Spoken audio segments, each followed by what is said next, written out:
আজ সন্ধ্যায় এমন একটা রেসিপি বানাবো যেটা আমার মায়ের মা মানে আমার দিদুর কাছ থেকে শেখা। মানে আমার মা আমার দিদুর কাছ থেকে শিখেছে, তারপরে আমি আমার মায়ের কাছ থেকে শিখেছি। আর এই রেসিপিটা শীতকাল না হলে হবে না, কারণ শীতকালেই নতুন আলু পাওয়া যায়। তাই নতুন আলুগুলো ছুলে নিয়ে সিদ্ধ করেছি, আর ডিমগুলোও সিদ্ধ করে নিয়েছি। এবারে সিদ্ধ জিনিসগুলো রেখে দিয়েছি, আর ওর সঙ্গে খাবার জন্য একটু সহজ ডাল বানিয়ে নিচ্ছি।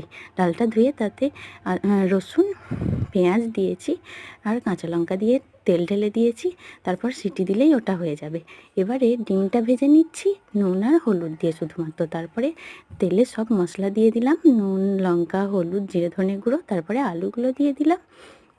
এবারে এটাকে একটু ভাজা ভাজা করে নিলেই ডিমগুলো অ্যাড করে দিলেই হয়ে যাবে। তার সঙ্গে আমি ডালটাকে ঘেঁটে নিয়ে পানি দিয়ে একটু ফুটিয়ে দিয়েছি। বাস, ডালও রেডি, আলু আর ডিমও রেডি।